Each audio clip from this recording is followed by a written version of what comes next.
This is an NBC News special report. Here's Lester Holt. Good day. We're coming back on the air as this story develops in Nashville, where there has been a deadly shooting attack at a private Christian school in that city. Officials say 3 children and 2 adults were killed. They say the shooter is also dead. Officials are starting a news briefing right now. Let's take you there. The officers got to the second level. They saw a shooter, a female, who was firing. The officers engaged her. She was fatally shot by responding police officers. There was a 5-member team who was on the second floor at that time. 2 individuals from that 5-member team opened fire on the shooter. We know at this point that this shooter is a female. She appears to be in her teens, although her identification has not been confirmed at this juncture. We know that she was armed with at least 2 assault-type rifles and a handgun. We are efforting now to identify her. She entered the school through a side entrance and traversed her way from the first floor to the second floor, firing multiple shots. We now know that there are 3 students who were fatally wounded, as well as 3 adults inside the school. We are working to identify those victims. Including the shooter, a total of 7 persons were killed as a result of this morning's incident at the school. By 10:27, the shooter was deceased. The officers had engaged the shooter by 10:27, and she was deceased. Again, I said the first call came in at 10:13 this morning.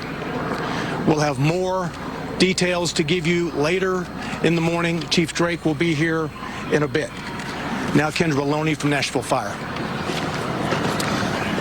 Fire department crews are dispatched for active shooter incidents as well, for medical support, but also for an RTF response, which is a rescue task force response to go in alongside of MNPD response. Our crews were right there on the scene to provide medical aid to any survivors, but also be there for victims so that we could try life-saving efforts in this case. So we went in as soon as it was safe for our responders to do so, to try to provide life-saving efforts for those that were impacted by this incident and this tragedy. Our crews were able to be on scene to pull out those that had viable signs of life, those that were still showing the option to be saved, and we did make transport of 3 individuals and 3 children, and then 2 adults that were taken from the scene. Our crews then set up a reunification unit. That reunification unit is at 2100 Woodmont Boulevard. That's where parents can go to be reunited with their children. All of the remaining students were able to be escorted out of the building with faculty and staff. We're not sure about the processes that they had in place, but we were on scene to help them mitigate anyone from seeing exactly what else was going on, but we're sure that they heard the chaos that was surrounding this.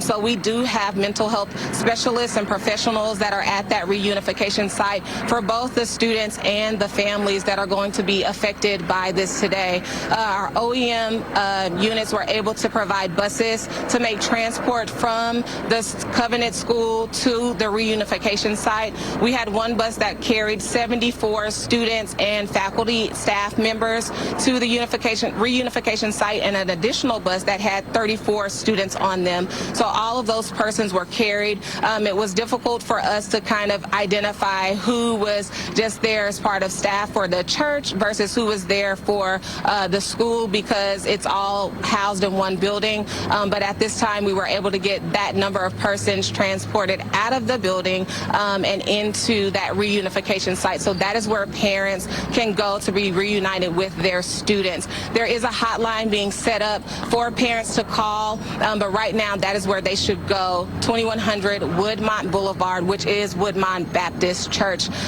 Additionally, we do have a debriefing site set up for on-staff or personnel who are working this incident, and there are mental health professionals set up there for them as well. There was one police officer that was injured with a hand injury as a result of making an attack on this incident, but other than that, there have been no additional injuries to first responders or personnel responding to this. And as Don mentioned earlier, we will have further updates coming later on in the afternoon.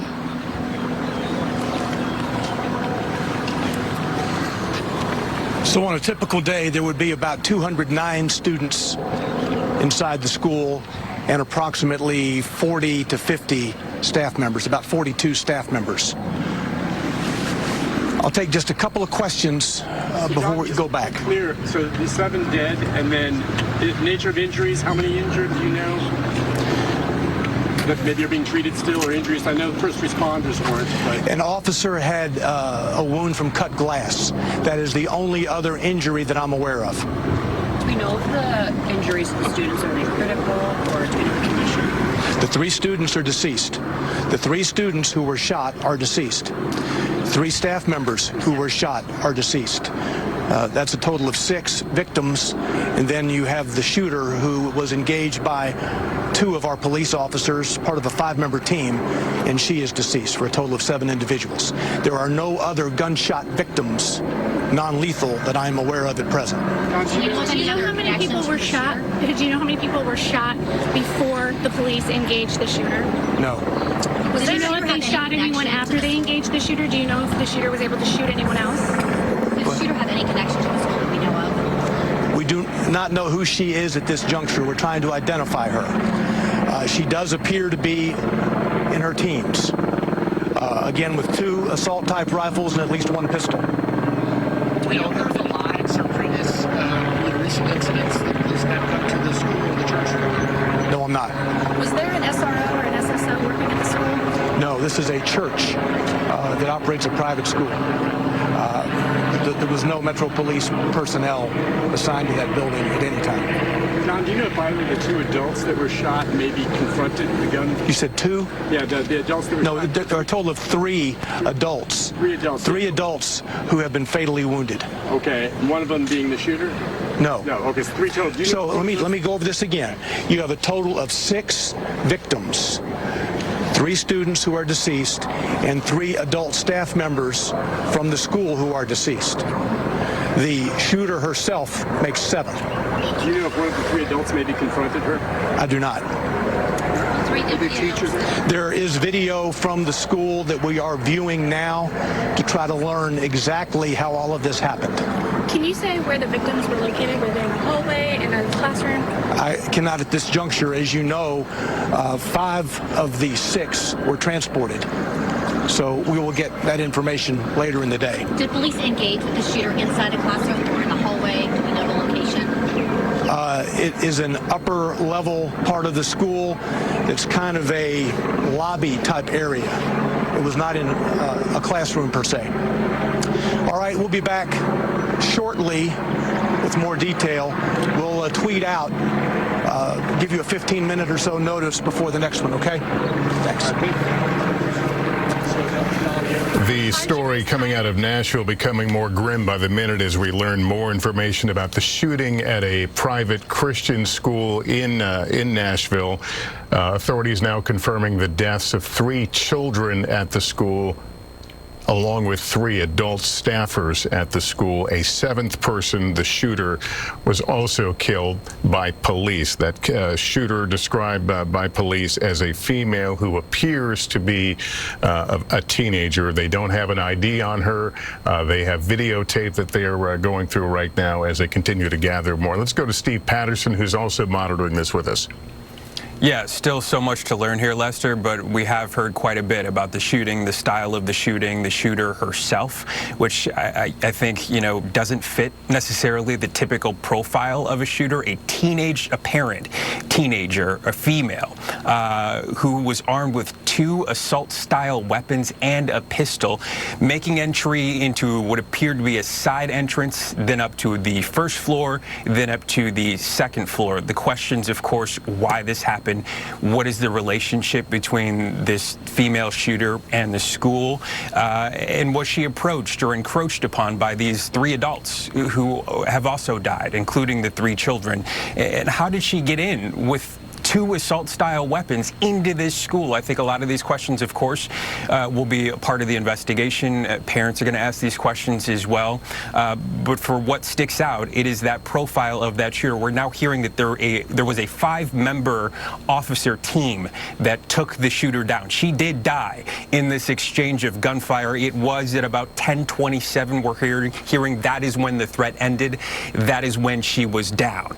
On a typical day, we're also learning a little bit more about the school, something like 200 students, 40 to 50 staff members or so, and that nobody else was injured. That comes from this press conference, that the only other injury was the possibility that an officer got cut by a piece of glass during probably what was this exchange with the shooter. Beyond that, those 3 adults, the 3 children, the only victims, if you're not including the suspect, for a total of 7 people killed inside this private Christian elementary school that is now a part of the horror of this tapestry of shootings that happen in schools across the country last year. Yes, Steve, I didn't hear anyone ask the question regarding the ages of the victims. We can report it is an elementary school.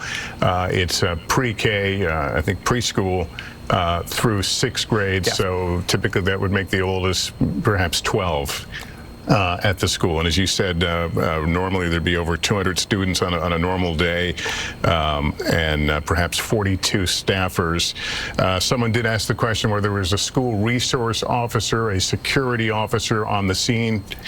That answer was no. It is a private institution. And again, in terms of the entrance to that the shooter took, we don't know if that is typically open or unlocked. The officer did not characterize what the status of that door was or should have been, other than the killer made her way through that side entrance on the 1st floor up to the 2nd floor, where she was engaged by police officers and fatally shot. It sounds like virtually all but one of the victims were transported to hospitals. Perhaps one remains. But the fire department says they were able to transport those that they thought they had a chance at saving. These are some of the still pictures we're seeing of kids being evacuated. There's a school bus. We understand, as we've seen in so many of these cases, the kids will be bused to a reunification area where families can meet up with their loved ones and their children. Frank Fabluzzi is with us. He's NBC News national security analyst. Frank, we heard there was no security officer. We also heard there was a side entrance that the killer made her way through. What are some things that come to mind? So there's no question, as Steve Patterson mentioned, we've got to ask the question how this young lady got into the school so heavily armed with multiple weapons, including 2 assault weapons, long guns. That question has to be asked, but I need to back up one more step and, of course, ask how this young person, who appears to be a teenager, according to police, actually got access to these weapons. At least 4, if we've heard correctly here, including the 2 long guns. That's got to be asked. And then we go to the next step, which is who is going to be accountable for a teenager accessing such weapons. We saw recently in the news in the Oxford, Michigan school shooting, a judge ruled that shooter, young shooter's parents, can indeed stand trial for what their son did in that school. And so we're going to be looking at a police investigation that looks toward holding accountable those who may have made these weapons accessible. I also note, even though we're dealing with a tragic personal toll here, I've got to look at the statistical anomaly that we just heard, which is, Lester, this is a female shooter. And the latest studies, including a study out just last month, tell us that in the last 40 years of mass shootings, mass shooting defined as 4 or more victims deceased, there have only been 3 female shooter. So something like 135 shootings studied that qualify as mass shootings, only 3 involving a female shooter, and now, sadly, we can add a 4th, and even more sadly, the possibility that this is a juvenile shooter. This is a small school, Frank. They've got video coverage, they say, of inside. Is it your bet that we'll get a pretty quick understanding of what happened and why here? Perhaps quickly, more quickly than we typically see? So the what happened, I think, with the video and witnesses is going to be fast. How she made entrance, how she moved about the building, got up to a higher floor, engaged the particular people. We'll see whether it was random shooting inside or more targeted shooting, if she started in a classroom or moved elsewhere. The what happened is easy. The why is harder. And that's going to involve studying whether she had some prior relationship with the school. Was she, in fact, a past student there? Did she have a beef with the administration or a particular teacher? We don't know. That's going to take longer. All right, Frank, thanks very much again. If you're just joining us, tragedy in Tennessee today, Nashville, where 6 people, 3 students and 3 staffers at an elementary school have been shot and killed. The shooter also engaged by police and killed, described as a female, perhaps a teenager. They are still trying to identify her. We'll have updates throughout the afternoon on NBC News Now, MSNBC, and a full report tonight on NBC Nightly News. I'll come back on the air as events warrant. For now, Lester Holt in New York. Good day.